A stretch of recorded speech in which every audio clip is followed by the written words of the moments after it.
Pakistan appreciates the initiative by Nigeria and Norway to establish the panel on international financial accountability. Each year, billions of dollars illicitly flow out of developing countries. My government came with a robust public mandate to get rid of this menace from our country. We have taken several initiatives domestically. But what is needed, what is required, is strengthening international cooperation to bring perpetrators of financial crimes to justice. We welcome the interim report of the FACTI panel. The figures of illicit flows mentioned in the report are staggering. $1 trillion is taken out each year by these white-collar criminals. $20 to $40 billion is in the form of bribes received by these corrupt white-collar criminals. $7 trillion in stolen assets is parked in these safe tax haven destinations. $500 to $600 billion is lost each year in tax avoidance by multinational companies.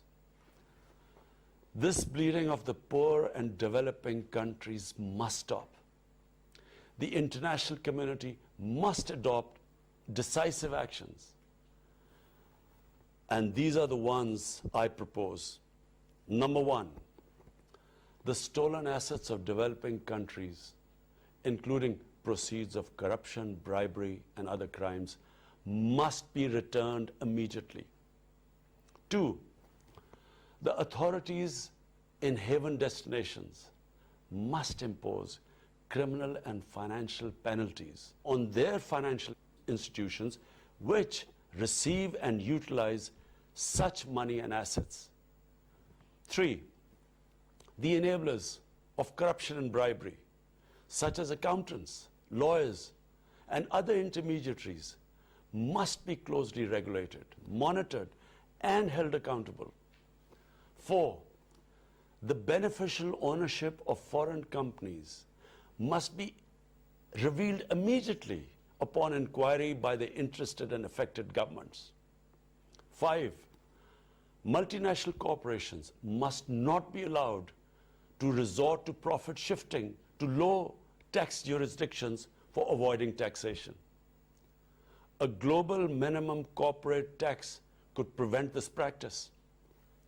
Six, revenues from digital transactions should be taxed where the revenues are generated, not elsewhere. Seven, unequal investment treaties should be discarded or revised, and a fair system for adjudication of investment disputes set up. Eight, all official and non-official bodies set up to control and monitor illicit financial flows must include all the interested countries.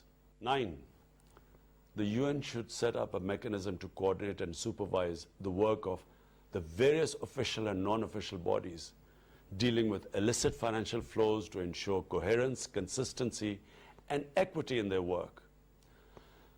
The need of developing countries to protect and preserve their precious resources has become even more vital because of the recession triggered by COVID-19 pandemic. Excellencies, finally I would say that unless these steps are taken, the difference between the rich and poor countries will keep growing. The developing countries will get impoverished. And what we see of the current migration crisis, this will be dwarfed by what will happen in the future if this gulf